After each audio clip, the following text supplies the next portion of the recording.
Look, has being intimate with your spouse seemed like more of a job than a joy?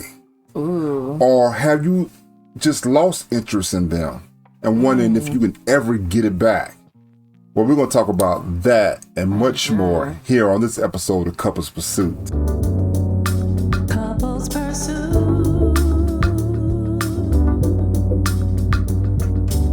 Hello, this is Vincent And Valerie Woodard. And on this episode of Couples Pursuit, help. I have no interest in having sex with my spouse anymore. Ooh. What should I do? you know what, babe? Ooh. Not right now. I know. Not in the moment. I know. Just not anymore. Like never ever. That's some of the questions we get. Okay. Look, we thank y'all so much for joining us here on Couples Pursuit. Our goal here is to give you the biblical principles to not only to pursue, but to maintain a successful marriage. So if you're new to our channel, we'd like to say welcome. And if you're returning, we'd like to say welcome back. Hey, do us a favor and hit that like button and share this video with someone that you think this topic could help. Yeah. So, babe, this person doesn't want to have sex, or they lost interest in sex. How is that from, I'm going to give my point of view. Okay. But how is that from a woman's point of view? Because we actually, unfortunately, do see that sometimes. Yeah. And ironically, maybe a little bit, I might not know when we first got into counseling, that we see it also from the men's point of view. Yeah. But from a woman's point of view, how does it resonate to you? What does this bring up? Well, I think probably before we started counseling and before we had been married for some years, I think it would have brought up infidelity. Wow. But it's deeper than that. Mm-hmm.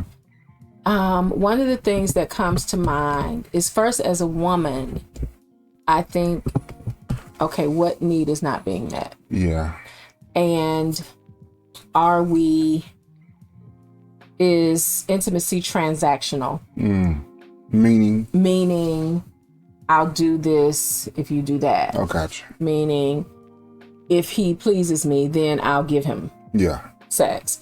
Or if she gives me sex, then I'll give her conditional.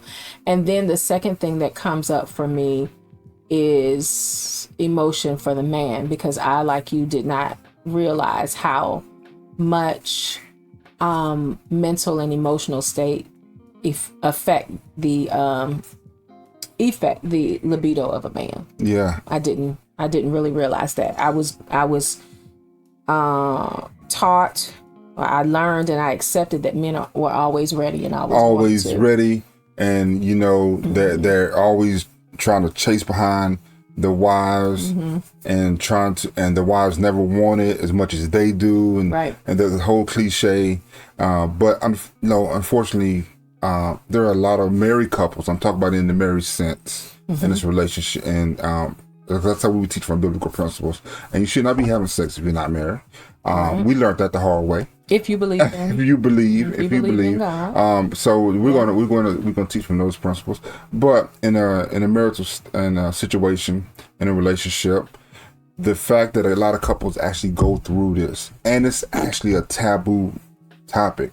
Like, we go through this, and we don't talk about it to each other, right? And we definitely are not going to go talk to men are not going to talk necessarily to another man about it. Yeah, quote unquote, total strangers, right? And your counselor, your mentor, your pastor, your coach. Men, we just will not talk about it. So this is what this episode right here is about. It's about, if you're facing this situation, or you might know somebody that's close to you, or you just know somebody in general, look, share this video with someone that you think it could help. You pop it on your feed. You never know who might read it. And so we have some solutions we're going to talk about. We can't put everything into this video. It's a short video. That's why we urge people to book a call with us and to come to our websites, a lot of other free resources. But babe, this topic right here, we're going to try to help somebody tonight. All right, let's do it. All right, so one solution we can try is to first, I urge men, okay, I urge everybody, but men, we just don't do this, is to check your health. Because before we get into, well, they act like this and they said that, and if they just stop doing this, you know, before we get into all of those other symptoms, let's talk about a root issue, which is your connection, right? And what's hindering it. That's the root issue, is we're not getting connection, either physically, mentally, socially, emotionally. That's the root we got to deal with. And one thing that can hinder that is your health, your body, getting your hormones checked, getting your testosterone levels, progesterone. checked. Yeah, because it's the issue that they. Okay, here's the thing, because I'm not able to, I say I don't want to. Yeah. And so instead of saying, I don't feel the same, or I'm not aroused, or I'm not interested, and it doesn't mean that I don't love you, but my body doesn't want to. Yeah. And I don't know why. That is a huge reason for males and females to go get checked, because women, we go through this thing called menopause, and some women go through early menopause, and menopause causes the body to change. And even if the woman has the heart's desire, you know, she has the romantic desire, sometimes her body is like, no, I don't want to. What's that one where it's the pre-menopause, right before? Perimenopause? Yeah. Perimenopause, I'm not sure how much that has an effect on a woman's libido. I don't know enough to say anything about it, but perimenopause is when a woman's cycle stops for a season and then it starts again. So it has to have some effect on her body, the hormones, all the things that come. But sometimes what happens with a woman is dryness, and so it can become painful. And sometimes there's pain in her female parts where it's not pleasurable. And if she doesn't have the knowledge about that, she doesn't understand that, she just thinks, ouch, I don't want to. Yeah. And she may not say that. She may not say what's going on, and then the husband feels rejected. And with the man, you can speak from the male perspective. Yeah, well, I mean, just personal, getting personal with y'all. So I knew there was a change in my body, especially when I got close to my 50s. That you just barely made it over. It's like I'm so old. You act like you're so old. But I'm just saying, I noticed a change in my body when we were together, and I'm just like, my mind is like, my body's like, bruh. Nah. I don't want to. Sleep show sound good. Listen, I'm tired. So I had to go get me checked out, and gotta find out my testosterone levels were on the lower side. And you know, and there's some things that can help and to help you with that. But it's the knowing part actually was a relief. Can I just pause right here and applause? You know how many men would not say that publicly, but here's the thing. It is a natural occurrence. Yeah. It's a natural occurrence. So many men experience that. Just like women, you know, we change, men, they change, and we need to stop believing the lie, you know, that, you know, men are just always on it, always ready. Men have stress, men have tension, men have health issues, men have emotional issues, men have mental issues, and all of these things can take a toll on them and cause them not to want to feel like, or always be just like Johnny on the spot and ready. And there's nothing wrong with that. Yeah. But you can do some things to change that, right? Well, you can. Yeah. Yeah, and look, you know, I feel like a brand new man. You know, the doctor gives you some, boy, you get some new tools to work with. Sorry, you know? Mom and Dad, if y'all watching. Sorry, not sorry. I feel like I got my mojo back. You know, there's help, and there's nothing to be ashamed of. There's nothing to be ashamed of. So that's my first solution: is to get yourself checked out. Check your health. Yeah. And to see what might be hindering from that standpoint. Yeah. And if it's that. Yeah. If it's that. Let's know what it is and what it isn't first. Right. As I always just assuming. Like, you know, you just don't want me no more. You must be doing something else or whatever. And let's get to, first of all, How's your body? How's your health? Yeah. You know, high blood pressure and the medicine you could take, the interaction with the medicine that you can take. I'm spending some time on this because so often, also talking about counseling, is that the next thing we get when we ask questions about the relationship is like, they say, I don't know. I don't know why they act like that. I don't know why. I'm just like, well, it must be this or it must be that. And you're making assumptions. Yeah. Let's pause for a second. Yeah. I would think it would be beneficial for you to want to know why. Then we can deal with that issue as opposed to saying, I don't know, they just don't, and make up an issue. So my first solution is check your health. And second solution is to check your emotional safety. There are there are times when you can not be intimate. Intimacy is not just for the bedroom. That's what I'm trying to say is this. Intimacy is not just for the bedroom. So you just can't turn it on when you get to the bedroom and then spend the 90% of the time that you're not in the bedroom at odds with one another. Right. And thinking that it's going to work out good for you in the end. You know, connection has to be in context.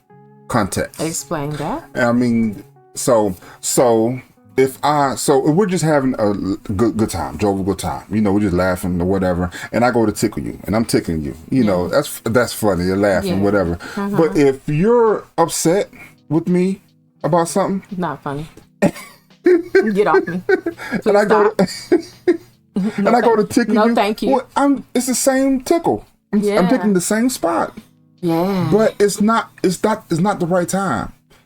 Basically what I'm saying is that she has to be in a mood, or he has to be in a mood to be intimate.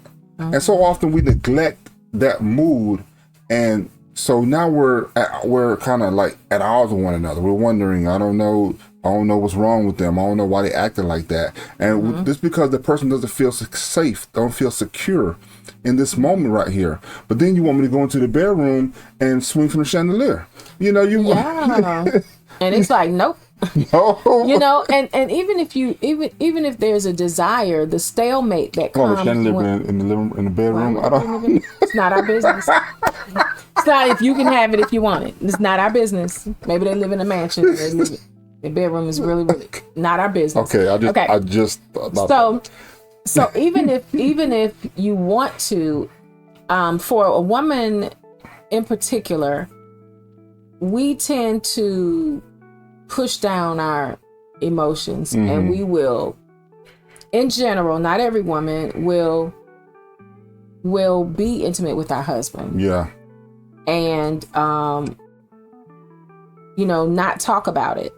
You know, just not enjoy it, maybe, and disconnect and be disconnected. Some men will pick up on that. Some men will not. Yeah. And what happens is when the man doesn't pick up on the disconnect, the woman feels like, he don't even see me. Yeah. You don't even know I ain't even really here. I'm just a body to you. I'm just a piece of meat. You know? Yeah, and it's unfortunate we ignore all the cues along the way to, you know, intimacy that leads to romantic.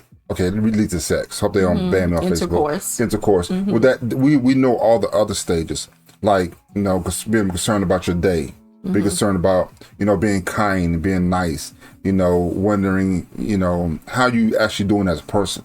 Right. Like being friends first, like those things. Hello, that's important. It's all those things that would have, when y'all first met, and all that whole transaction, you know, before you say, you know what, I think I love this person. Like, we should continue to stay on that path right there. Of being concerned about one another's well-being. How are you doing? Really, I want to know. It's not just I should ask you, or if I don't ask you, you're going to think I don't care about you. But no, really, how are you today? How are you doing? Yeah, and I'd like to add sometimes the assumption that the man is the man and he carries a lot of the weight, or oftentimes carries a lot of the weight. When he comes home, he doesn't want to have to always carry all the weight. Oh, that's good. Where did you get that? How you doing? Flesh and blood.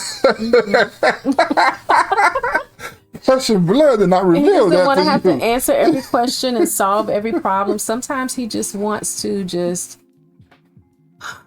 relax and relate and release. If you know what I mean. We didn't talk about that. We got boy, that is good. Where's that? Where did that come from? A different word. Relax, relate, release. Oh, no. Anyway, Oh, no. Cosby Show. No, it was a different world. Anyway, I'm telling my age. So a man needs a soft place to lay. Yeah. You know, and so it's more than about the performance, you know, the stress and the pressure of if he has a high powered position, if he has to make lots of decisions, if he is in a supervisory position where everybody's coming to him, if he's carrying a load, if he works more than one job, if, you know, all the things, or if the one job that he has is very stressful, then sometimes the demand that's made on him at work plus the demand that is made on him at home is a lot to carry. And he needs somewhere to unload his emotional, you know, expression. Yeah, and it's not that we're shying away from being, you know, the rock. And hear some women saying, well, dude, that's the card you were dealt with. You the man, you the lead, you're supposed to handle all this. I don't think what my wife is saying. No. I know she's not saying that we're trying to shy away from our that you should feel pity for him. No, we're not. What she's saying is that you're human. Your husband is human, and you know, it's like that. It's like that statue of the man that's holding the world up. You know, all the time, all the time. Who's gonna take the world for a second? Somebody help him hold it at least. I need to go to the bathroom, get something to eat. Somebody help me out. I think that's what we're saying, and I love that, baby. But like I said, we didn't even talk about that. That was good. That was good. I think a lot of people need to hear that. I think a lot of women, that will help a lot of women in their relationship, and I think a lot of men, you know, y'all let me know if did it hit home with me. I love that right there.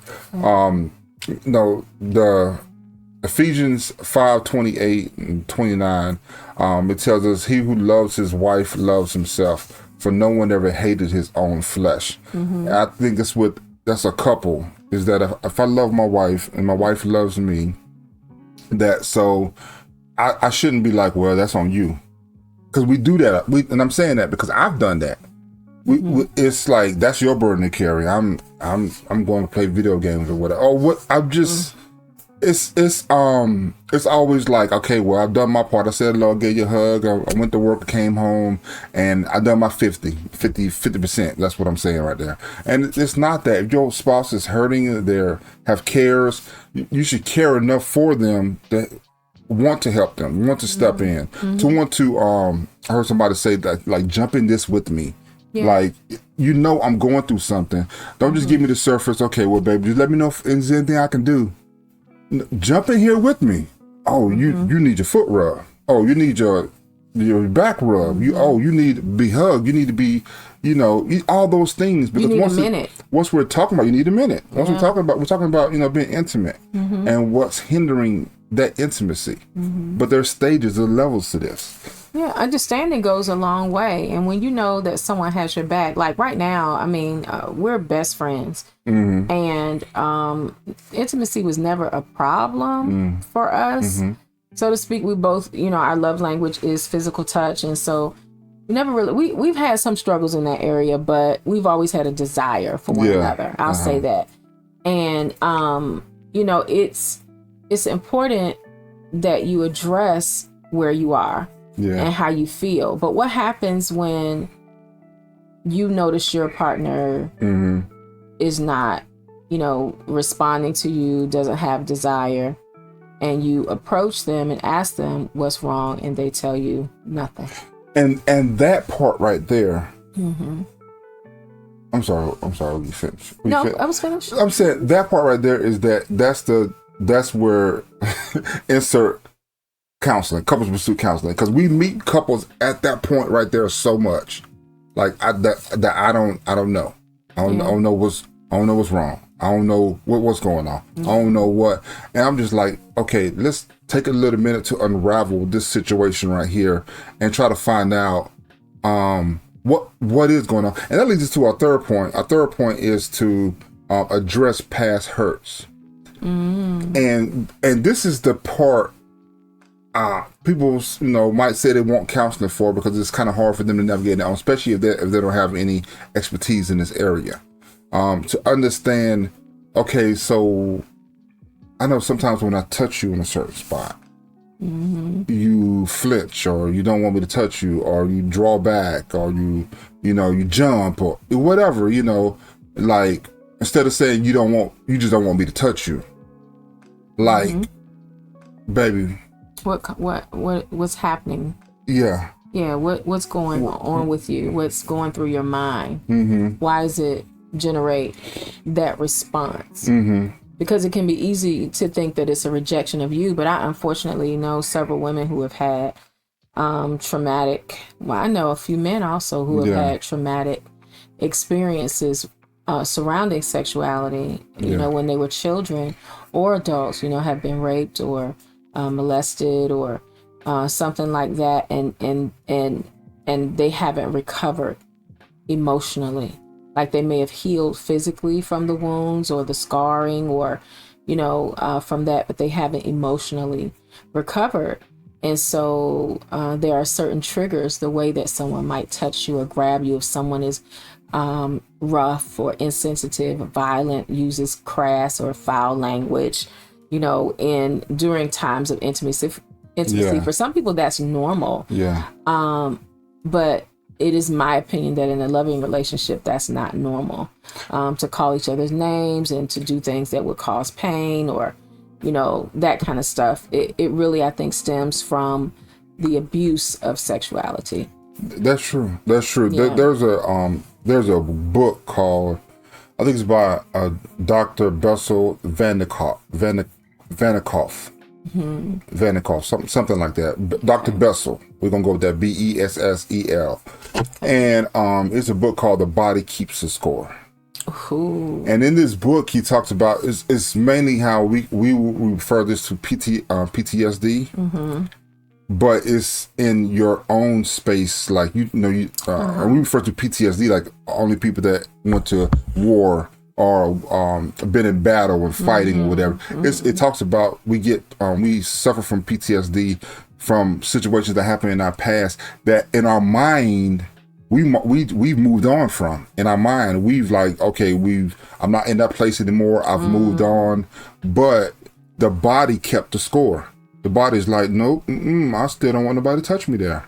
When somebody comes and approach you like that, the mind be like, hey, but the body's like, nope. The body is like, you remember last time somebody came, or the first time, yeah, oh, that's it right there. Remember the first time somebody came. So the body is not so easy to forget what you might have moved past. Yeah. And that book does a great job. It says a lot of other stuff, but it does The Body Keeps the Score, brain.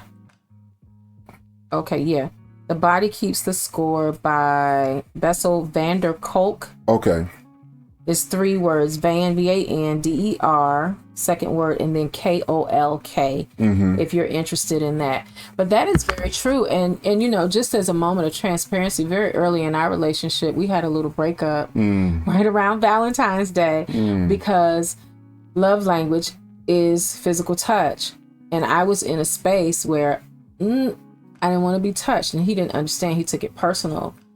And I had to understand where it was coming from in order to relate to him where it was coming from, that it didn't have anything to do with him. Because unfortunately, I had been abused a few times as a child. Yeah. And I need to be in control of my own body. I need to give you permission. Now it's no problem. He could put his hands on me at any time. But, I just...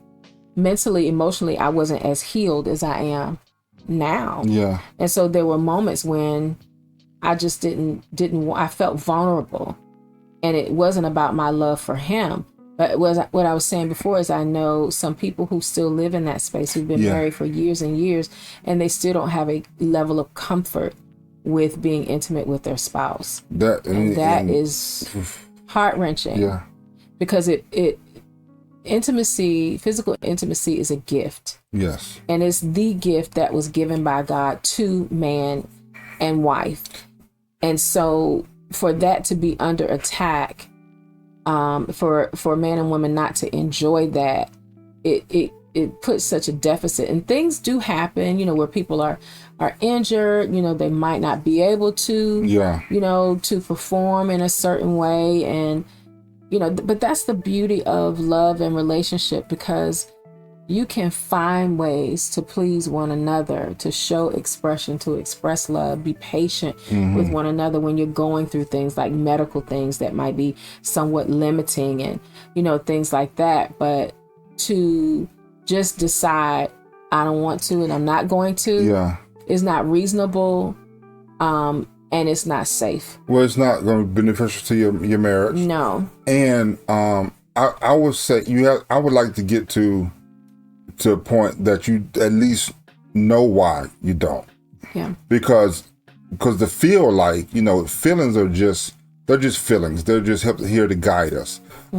Sometimes, and really, I'm not saying this if you're in an abusive relationship or nothing, but sometimes feeling and what's the word? They invoke other feelings.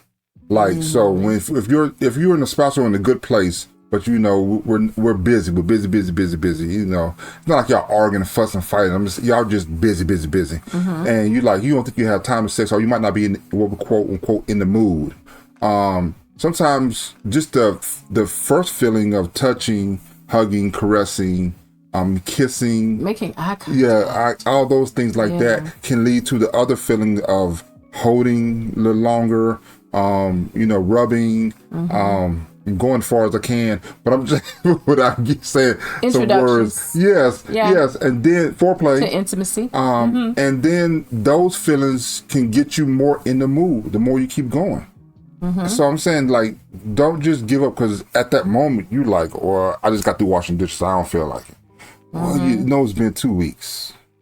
2 months. We're going to have dishes every day. We're going to eat every day. We're going to have dishes every day. Let's try to connect with each other. Yeah. You know, we talk about those things in our counseling sessions. Try to connect, do things to create connection. Create connection. Tell them about the 𝗓𝗘. The 𝗓𝗘. S is for spiritual connection. Yes. That's where you spend time. You know, in your faith, if you have faith, you spend time praying together, reading together, praying for one another. And then you have recreation. You spend time, P comes next. Physical. Then you spend time with the intimacy, doing things to, you know, you caress, you touch, you know, do the physical part. And then there's an I. It's the actual intimacy, right? I was like, you gonna say it? The actual, I ain't scared. The actual intimacy, and so that's the intercourse. You know, the act of making love, and then there's the R, which is recreational, and that's the having fun. Do something to make you laugh, something he likes, something she likes. Do something you don't like that he likes or she likes, and enjoy one another. Find something to do together, and then you have the E, which is emotional intimacy. You know, where you share your feelings, your thoughts, your desires, those things that all lead to connection. Those are all types of connection that will rekindle the flames when things kind of get run of the mill, when you're worn out, when you're tired, and you just have to remember that this person is not your old pair of shoes. They're not. You know? And like I said, going back to the point of like when some things might have hurt you. Somebody might have touched you. Some situation impacted you so much so that you don't really want to be intimate with someone, but you want to be married and you want to have a relationship, but you're trying to guard certain parts because those parts have not quite healed. I love how in Psalm 147 verse 3 says, he heals, talking about God, he heals the brokenhearted and binds up their wounds. So let's start with, let's pray for that thing. Like, God, I really want to be intimate with my spouse. This area, you know what happened. I've not healed from it. And even though my mind wants to move forward, my body is like, no, heal my heart, Lord. I need your help. And then, start working towards reconciliation with your spouse. That could involve counseling. That could involve just a great long walk with them and talking, being vulnerable, like really sharing. And especially for men who have been abused or mistreated, physically, sexually, it's hard to admit. It's kind of romanticized when a woman does it. It's like, oh, older woman, whatever. It's not any better.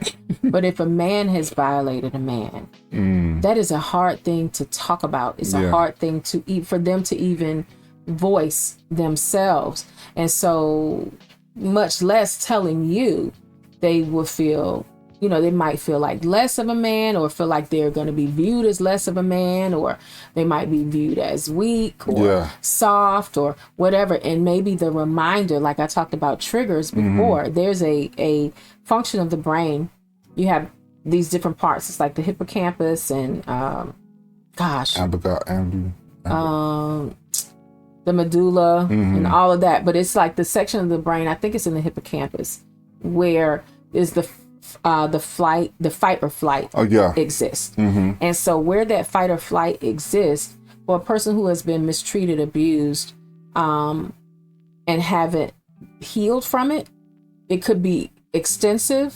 The abuse or mistreatment could have been ongoing, or it could have been, cyclical, where it just happened from time to time, but over time.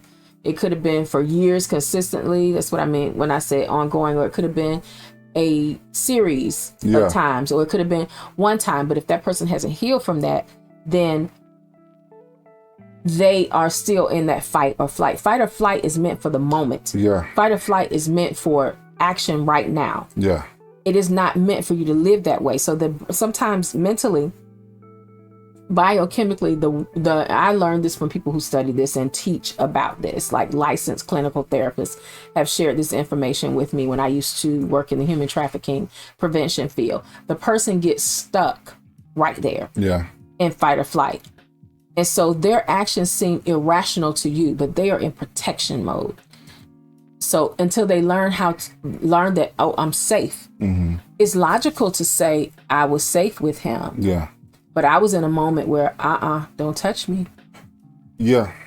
And also, so in fight or flight mode, all resources are directed to whatever you need to protect. So all resources directed to energy to run. If you need to run, all energy directed towards you, like covering up or you withdrawing or keeping yourself safe. I'm talking all energy. So there's even energy that we use to remember certain things, even energy that we use to speak and talk. Like sometimes people say they were so shocked they couldn't talk because they're in the fight or flight mode, that is their energy is directed towards whatever they need to go. And sometimes it took energy from your ability to talk. What I'm saying is that's why sometimes people don't remember clearly what happened in those situations where they might have been abused when they was little or whatever, or even older, because that energy was withdrawn from the fact that you even remembering about it, because you use so much energy just to stay safe. And that's why you wondering why you act like this. I don't know, because you have to think a little harder, because you withdrew the energy to remember. You withdrew the energy to talk about it, to speak about it. All your focus was on protecting yourself at the moment. So something you have to sit and think about it really hard and try to bring back to remembrance. Like, why don't I like my spouse to be touched? What? And I want to say that you were right. The word I was searching for was the amygdala. There you go. That's the word. And so the part of the brain primarily responsible for fight or flight response is the amygdala. When it senses danger, it triggers the release of stress hormones, preparing the body to either fight or flee. And the function, it involves the processing of the emotions, particularly fear, and is one of the first parts of the brain to react to a perceived threat. So if you're stuck in fight or flight mode, then you're stuck in the mode to perceive threat. So like you're looking for it, you're vigilant, you're watching out for it, and your spouse is likely not the person who is putting you in harm's way, in danger, but you respond to them that way. And so stress hormone release, this communication between the amygdala and the hypothalamus leads to the release of stress hormones like adrenaline and cortisol that prepare the body for action or reaction. And since I threw out the word hypothalamus, I'll say what that means as well. When the amygdala detects danger, it sends signals to the hypothalamus, which acts as a command center to initiate the physiological changes associated with the fight or flight response. Yeah. How the body responds. Yeah. So once again, we're talking about why don't you have interest in sex? Why don't you want to be intimate with your spouse? And you're asking for help, like what should I do? We gave you 3 solutions. Hopefully this helped. One, we asked you, just check your health. Yeah. Let's go to the doctor and let's find out physical, what's my limitations, or if there are any, and what can, what can be done. What can I do? Do you need to exercise more? Do we need to change our medications? Do we not interact different medications? So yeah, let's get with the printout. My wife, she wants me to stay healthy. And so I go to the doctor and the doctor's telling me this stuff. And I say, ma'am, could you could you print this out, write this down for my wife? Because she's going to ask me. She said, I don't really know. Most wives do. Yeah. And so she gave me a printout. She already had a printout ready for me to take home. I say all that to say, I want to know, let's know what's going on with your body. That's number 1, check your health. 2 is create emotional safety in your relationship. Your marriage should be a safe space. Yes. And so when it's not, that's another thing you can do is let's work on creating that to be a safe space. And we're going to have issues and we're going to come home. Sometimes we're going to talk about those issues to our spouse or whatever, but it's not a time to be like, well, you need to man up. You need to suck it up. Oh, we got issues here. So-and-so need braces. The car broke down. It's like, wow, there's nowhere. Is there no room for me? There's no room. So create a safe space. Yeah. That was number 3. And number 2, that was number 2. Number 3 is to address past hurts. To actually, let's deep down, take a deep dive into why, once we get the physical limitations are worked out, why don't I want to be touched? Why do I not desire intimacy? Do I not desire sex? And if so, when did that start? Have I always been that way, or did it start at a certain time? And what time was that? You know what I'm saying? Let's address those past hurts. And I think that we talk about, and I started with this from the Bible, is that we talk about there's 5 ways that you can. I think all marriage issues, a lot of marriage issues, are just symptoms of not dealing with 5 root issues. And 5 root issues is to say, first of all, recognize your marriage is the covenant. It's not just a contract. It's not just you do your 50-50 part. You do your 50 part, I do my 50 part, and we meet somewhere in the middle. And it's not that your marriage is a covenant. This is flesh. This is bone of your bone and flesh of your flesh. Both of you. Your marriage is a covenant. The second one is that it takes commitment. Yeah. I'm joking with my wife now that if she ever leaves me, I'm going with her. I'm committed. And he used to say he always had divorce in his front pocket. Oh yeah, that's how it was. It was like if it don't work out, yeah. I got it. I never knew that, but now his perspective has changed. Yeah, it's commitment. Be committed. Yeah, stick to it. And that involves working past those trust issues that you might have, working past those issues where I'm not really sold out for this relationship. First of all, let's address that. Commitment issues. We talk about those things. Also, the third one is communication. Now, a lot of people talk, but they don't talk effectively. They don't communicate. They don't communicate effectively. Yeah. And we talk about those things. It's a root issue. You have to deal with the communication and why there's lack of it, or why is it not being understood correctly. Yeah. And the fourth one is connection. That's kind of what we're talking about tonight. Is that you're thinking, okay, I'm not intimate, I don't have no interest in sex, but that actually just a symptom of something it else. Is your connection has been broken. Where is it broken at? How did it get broken? How can we repair it? Yeah. And our fifth one is calibration. You know, we have values. I have things that I bring to a relationship. My wife has things that she brings to a relationship. And where they overlap in the middle, I love the fact that we can say, you know what, how do we see ourselves together in a relationship? And then when we're out of that space, you know, where they overlap, where we say this is where we want to be, when they're out of that space, at least we know something's off track. Something is not right. You know, we shoot for center respect. We want to go back to the center. We want to bring our relationship back to calibration and recalibration. It's like a car, you're driving it and you notice your car starting to, you know, veer off the road, you know, really easy. Out of alignment. What you do when that happens? You go get an alignment check, or you remember some new tires. Same thing here. Well, check your eyes, because it might be you, not the car. We talk about those things in this book that we have, 5 Marriage Mandates. A story about biblical principles to help anyone overcome any marital challenge. So we urge you, the link will be in the description down low, or just go to our website if you listen to this on our podcast at www.5marriagemandates.com. I want to add one thing before we pray out tonight. And that is when you consider, you know, the topic, help, I have no interest in having sex with my spouse anymore. What should I do?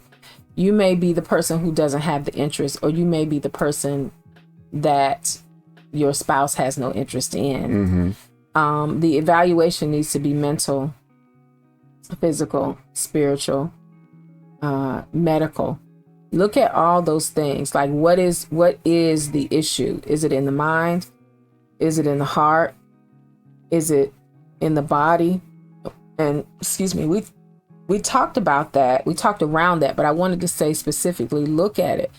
Think about that, whether you're on one end of the spectrum or the other end of the spectrum, and then be willing to be vulnerable and address those issues, because sometimes the issue is that a person has been cheated on and they don't feel, we didn't even touch that, but I know we can't close this out without talking about that.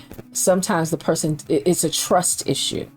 Like where my heart and my trust have been violated. And so now I'm done. I don't want to, but it's not realistic to think that you can live in a marriage like that. And so we just want to leave you with prayer tonight. Father, I just thank you in the name of Jesus that, Lord, everyone who is listening to this topic tonight, Lord, I pray that they would turn their hearts and turn their minds towards you, that they would receive healing, those who have been wounded physically, mentally, spiritually, sexually. I ask, oh God, that you would heal them from their wounds, God, that they would not be deprived of the gift of physical intimacy with their spouse, and that they would not deprive their spouse, that they would not give the enemy any room to come in between their marriage, that they would not allow a situation where their spouse could necessarily be vulnerable to, you know, falling prey to other devices, you know, whether that be magazines, or I don't even know if people buy magazines anymore, but pornography, or to the wiles of another woman or another man because of a lack of intimacy. It's not an excuse to cheat, to go outside of your marriage, but it is oftentimes the cause, because there's a lack of intimacy between the husband and the wife. And so, God, I just pray that they come together, that they talk to you, that they talk to one another, and that they seek healing, they seek counseling, wisdom, and guidance, and that they have the strength to reveal what's going on with them so that they can mend, and that they will